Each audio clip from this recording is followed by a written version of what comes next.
नमस्कार दोस्तों, चैनल में आप सभी लोगों का स्वागत है। आप अपनी आवश्यकता अनुसार हमारे चैनल को सब्सक्राइब कर सकते हैं। आज हम लोग अपने इस वीडियो पे मॉड्यूल 17 के मुख्य प्रश्नोत्तरी का हल आपके सामने प्रस्तुत करने जा रहे हैं। मॉड्यूल 17 का नाम है कोविड-19 परिदृश्य, विद्यालयी शिक्षा में चुनौतियों का समाधान, और ये हमारा वीडियो उत्तर प्रदेश से रिलेटेड है। तो यहाँ पर जो मुख्य प्रश्नोत्तरी है, जैसा कि अभी तक आपने 16 मॉड्यूल कंप्लीट किए हैं और आपको पता चला है कि सभी में 10 प्रश्नोत्तरी हैं मुख्य रूप से, और उसी के अंतर्गत हम लोग मॉड्यूल 17 के 10 प्रश्नोत्तरी को हल करने की कोशिश कर रहे हैं, जिससे आप बेहतर स्कोर 10/10 कलेक्ट कर सकें। दोस्तों, प्रश्नों का क्रम आगे पीछे हो सकता है, आप अपने अनुसार क्रम को मिलाते रहें। पहला क्वेश्चन, छात्रों के अधिगम के परिणाम का समय समय पर मूल्यांकन खाली जगह और शिक्षण विधियों में मदद करता है। खाली स्थान पे आपको 4 विकल्पों में से एक सही विकल्प भरना है। पहला विकल्प है छात्रों को ग्रेड देने में, शिक्षण अधिगम प्रक्रिया में सुधार करने से, फिर तीसरे नंबर में है छात्रों की योग्यता के बारे में जानने से, और चौथे नंबर में है छात्रों की बुद्धि की पहचान करने से। इस प्रश्न का सही जवाब है शिक्षण अधिगम प्रक्रिया में सुधार करने से, अर्थात यह आंसर बनेगा छात्रों के अधिगम के परिणाम का समय समय पर मूल्यांकन शिक्षण अधिगम प्रक्रिया में सुधार करने और शिक्षण विधियों में मदद करता है। अगला क्वेश्चन आपकी स्क्रीन पर। दूसरा प्रश्न बहुत ही आसान है, मेरे ख्याल से आप सभी लोगों को इसका आंसर पढ़ते ही पता चल जाएगा।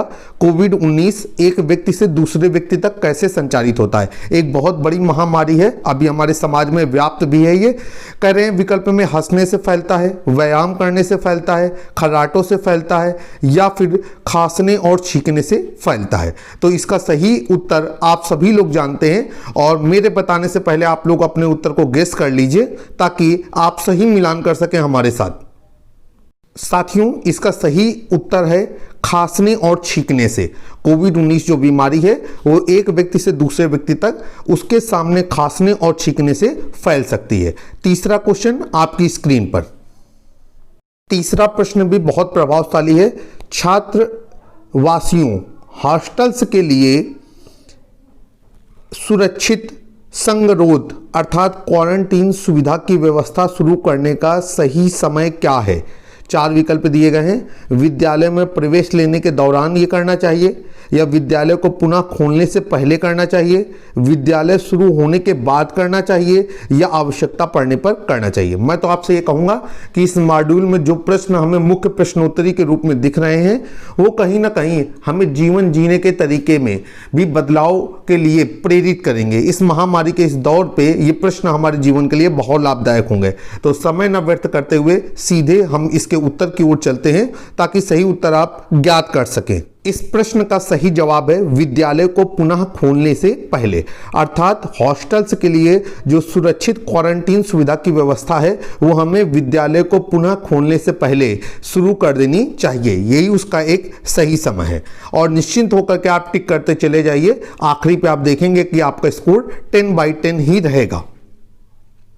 प्रश्न आपके सामने आया है। प्रश्न आपसे कह रहा है कि वैकल्पिक दिवसीय विद्यालय मॉडल को कारगर बनाने में कौन सी प्रमुख चुनौती नहीं है। 4 विकल्पों में से कौन सा विकल्प वो है जो इस बात के लिए चुनौती प्रस्तुत नहीं करता है। जागरूकता पैदा करना, स्वाध्याय, लचीलापन, या अध्ययन सामग्री। अब इस प्रश्न का उत्तर भी आप शायद समझ गए होंगे। आपने माइंड में जो उत्तर गेस किया है उसे आप हमारे वीडियो के उत्तर के साथ मैच करें, और देखेंगे आप कि आप इस प्रश्न में डेफिनेटली सही होंगे। दोस्तों, सही उत्तर आपकी स्क्रीन पे आ चुका है। अध्ययन सामग्री वह विकल्प है जो वैकल्पिक दिवसीय विद्यालय मॉडल को कारगर बनाने की प्रमुख चुनौतियों में सम्मिलित नहीं है। आप निश्चिंत होकर के जो अध्ययन सामग्री है उस विकल्प को चूज कर लीजिए। 1 नंबर पुनः आपके खाते पे जुड़ जाएगा।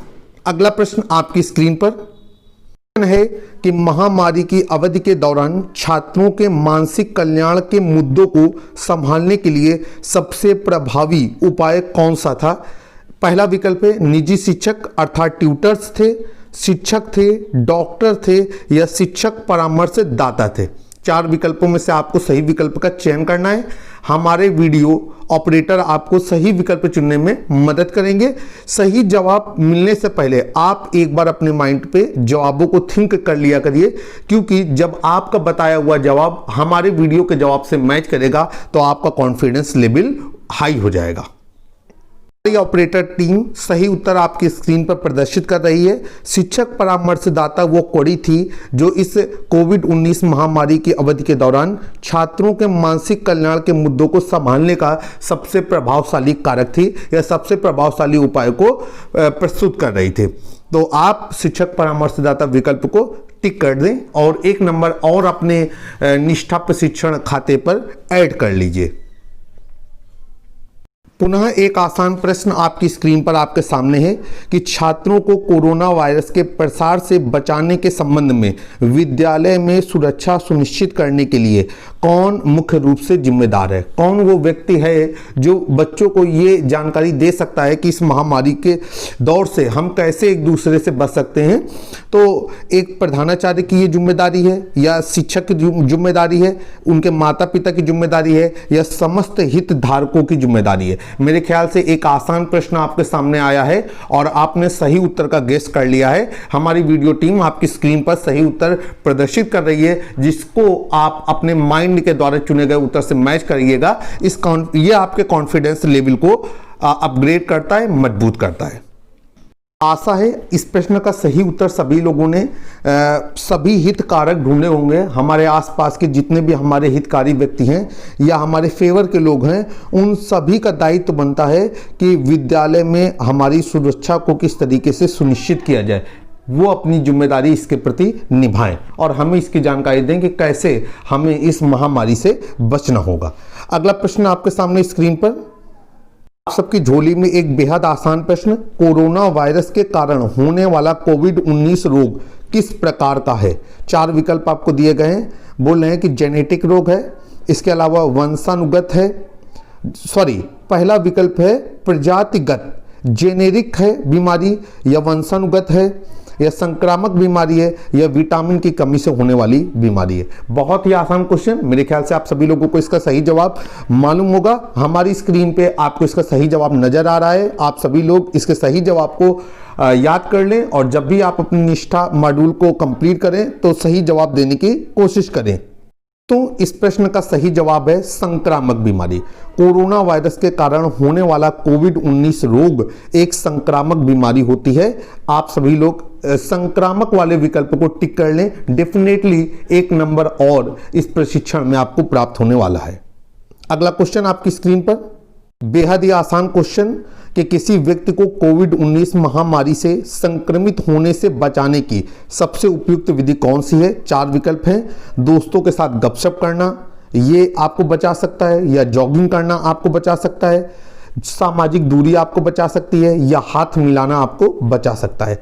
आपको मैं क्या बताऊं, शायद आपको लग रहा होगा कि इसके लिए हमें वीडियो देखने की जरूरत ही नहीं थी। बिल्कुल सही है आप, बहुत आसान प्रश्न है और इसका सही विकल्प है सामाजिक दूरी। यदि हम सामाजिक दूरी रखते हैं तो ये हमें कोविड-19 महामारी से संक्रमित होने में बचा सकती है। इसके अतिरिक्त जो अन्य 3 विकल्प दिए गए हैं, जैसे दोस्तों के साथ गपशप करना, जॉगिंग करना, हाथ मिलाना, ये तो और आपको बीमारी के करीब ले जा सकता है। इसलिए महामारी के इस दौर पे हमको सामाजिक दूरी बना करके चलनी है। डेफिनेटली आप जब भी प्रशिक्षण पूरा करिएगा सामाजिक दूरी को सही विकल्प के तौर पर क्लिक कर दीजिएगा। अगला क्वेश्चन आपकी स्क्रीन पर, नया क्वेश्चन आपकी स्क्रीन पे है कि विद्यालय में सामाजिक दूरी को बनाए रखने का प्रभावशाली तरीका क्या है?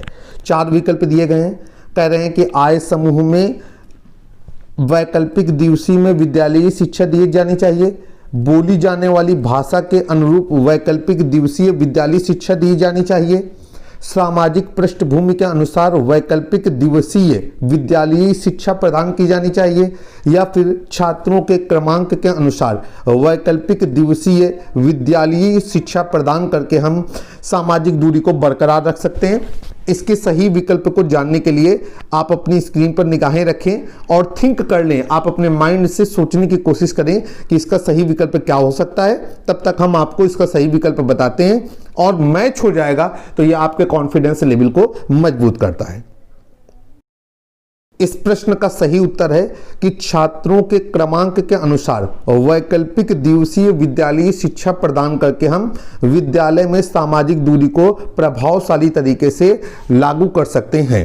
तो जो आपका छात्रों के क्रमांक के अनुसार वैकल्पिक दिवसीय विद्यालयी शिक्षा है उसको आप चुन लीजिए ताकि आप सही तरीके से 1 अंक प्राप्त कर सकें। उम्मीद है कि आपको हमारा ये वीडियो पसंद आ रहा होगा।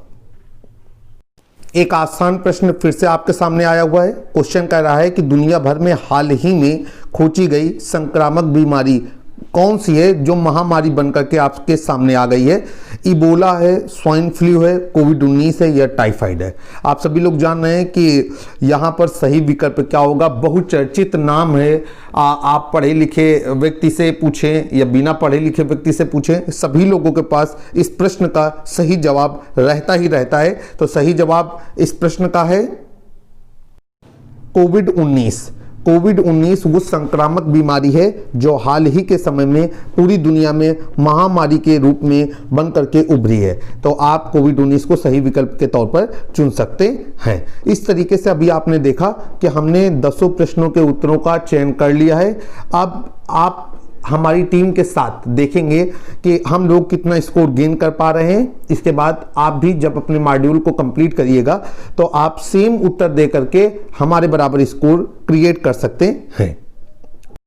स्क्रीन पे आप देख रहे हैं कि हमने टोटल 10 क्वेश्चनों में से 10 क्वेश्चनों के जवाब दिए हैं। अब हम सबमिट करने जा रहे हैं और देखेंगे कि आखिर हमने कितना स्कोर गेन किया हुआ है। आप देख रहे हैं कि 10/10 स्कोर प्राप्त हुआ है। इसका मतलब ये है कि हमारे वीडियो में जो भी प्रश्नों के जवाब दिए गए हैं वो सारे के सारे जवाब सही हैं। आप इन सवालों के जवाब दे करके 10/10 स्कोर को क्रिएट कर सकते हैं। और ये ध्यान रखिएगा कि आपको सही जवाब देने के साथ साथ उसको समझ भी लेना है ताकि फ्यूचर पे कभी भी वो कहीं पर आपसे पूछे जाएं या कोई प्रतियोगिता का आयोजन हो जाए बेसिक शिक्षा विभाग के द्वारा तो आप उसका सही उत्तर दे सकें। और भी तमाम मॉड्यूल के आंसर जानने के लिए हमारे साथ जुड़े रहिए। आप अपनी ज़रूरत के अकॉर्डिंग हमारे चैनल को सब्सक्राइब भी कर सकते हैं। फिर से मॉड्यूल 18 के प्रश्नोत्तरी के साथ जल्द मुलाकात होती है। मैं आपका दोस्त और होस्ट, धन्यवाद।